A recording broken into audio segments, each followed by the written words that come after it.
Welcome back. Now in supercharging, with the help of compressor, surrounding charge or surrounding air gets pressurized and supplied to the engine cylinder during suction stroke. So with the help of this, how the power output from engine increases. So what is the effect of this? That is effect of supercharging. See this pressure volume diagram carefully. That is pressure volume diagram for naturally aspirated engine and second pressure volume diagram for supercharged engine. So in naturally aspirated engine, if you see this pressure volume diagram, in naturally aspirated engine when piston move from TDC to BDC, inside engine cylinder there is a negative pressure, and due to that negative pressure surrounding charge, that is air plus fuel mixture, get induced inside engine cylinder. So that means in naturally aspirated engine suction process takes place always below the atmospheric pressure. If you see the PV diagram, that suction process takes place below the atmospheric pressure, because the surrounding charge only gets induced inside engine cylinder when in the cylinder there is a negative pressure or vacuum is there. So as the piston move from TDC to BDC, there is a negative pressure or vacuum created, and due to that surrounding charge gets induced inside engine cylinder automatically. That is due to the pressure difference. Surrounding pressure is positive pressure and inside engine cylinder there is a negative pressure. So in naturally aspirated engine, always the suction process takes place below the atmospheric pressure. Now second process is compression process. During this, compression of the charge takes place. During compression, pressure temperature increases. After the compression there is a heat addition. So as there is a addition of heat, pressure and temperature inside engine cylinder increases, and after that this high pressure high temperature gas gets expanded. During the expansion stroke, pressure temperature inside engine cylinder decreases and piston move from TDC to BDC, we get a power output. And last process is, that is exhaust process. So with the help of the upward motion of piston, whatever the smoke present inside engine cylinder, that is called as residual gas, that smoke or residual gas gets exhaust from engine cylinder.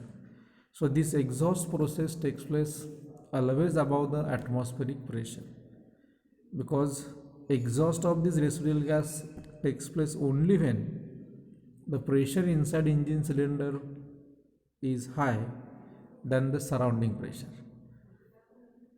Then and then only the exhaust process takes place. So in naturally aspirated engine, the suction process always takes place below the atmospheric pressure and exhaust process takes place always above the atmospheric pressure.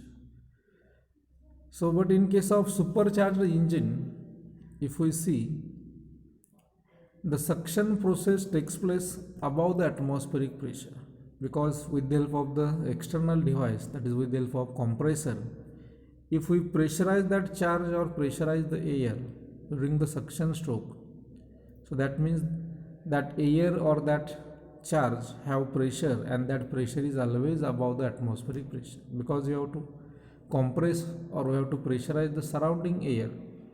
So obviously its pressure and temperature is more than the atmosphere. So in supercharged engine, with the help of this compressor, charge or air get pressurized and supplied to the engine. So if we see this pressure volume diagram for supercharged engine, that suction process takes place above the atmospheric pressure and remaining processes are same. So with the help of these two diagrams, if we want to calculate the power output from this engine cylinder with the help of this naturally aspirated engine and supercharged engine, How to calculate this power output? So we have to always use this area, that is area under the curve.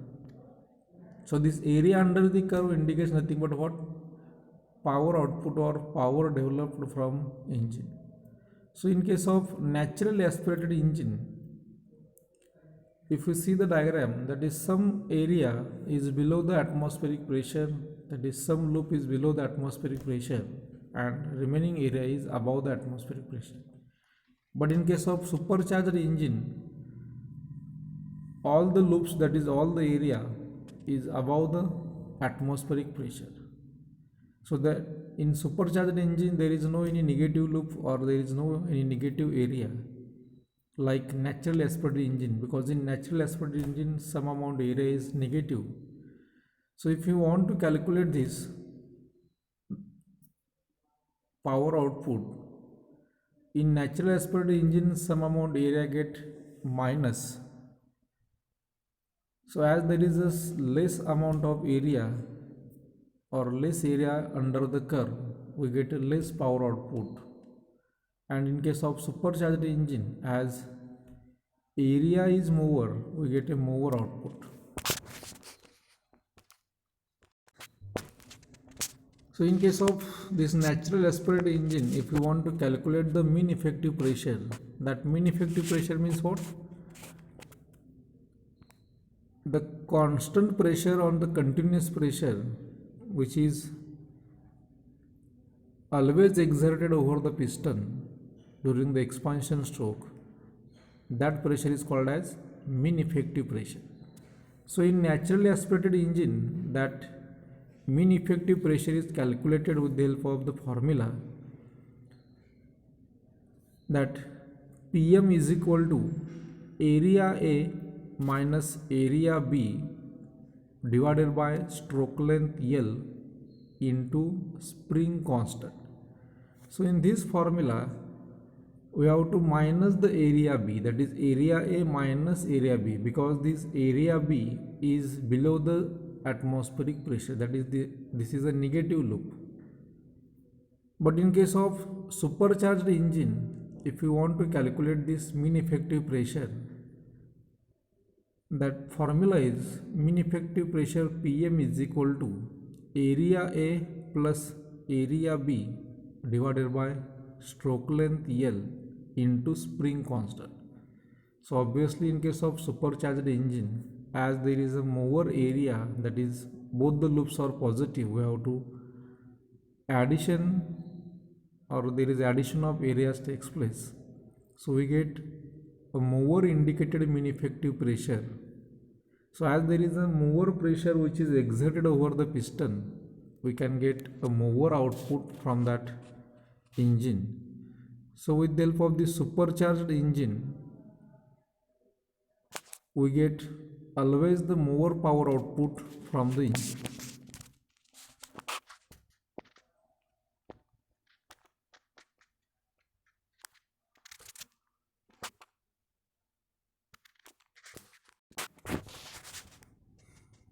Now what is the purpose of the supercharging? So with the help of supercharging, we have to increase the power output of engine by increasing the density of charge at intake. Second purpose is to reduce the weight to power ratio, because it is very useful or important in case of aircraft, in case of racing cars, and in case of marine applications. So with the help of this supercharging, we have to reduce the weight to power ratio. That means with the help of less weight, we can develop a more power output, because without increasing the size of the engine, we have to increase the power output with the help of the supercharging method. If we pressurize the charge and supply that charge to the engine of small capacity or small size, we can develop a more output.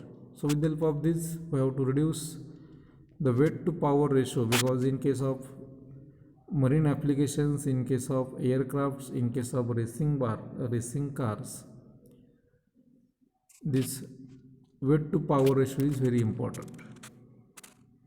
Next purpose is to overcome the loss of power at high altitudes, either in case of static engines or in case of aircraft applications. There is high altitude means what? At high level, that is in case of aircrafts, that in case of helicopters. So this always there is the effect of that high altitude. So to overcome this effect of altitude, this supercharging is used. Next purpose is to reduce the bulk of engine failure. The weight and space are important considerations. That is like marine applications, like racing cars, like aircrafts. So weight and space are the important considerations in such applications. So to reduce the size, to reduce the weight of the engine, supercharging is used in such applications. So these are the number of purposes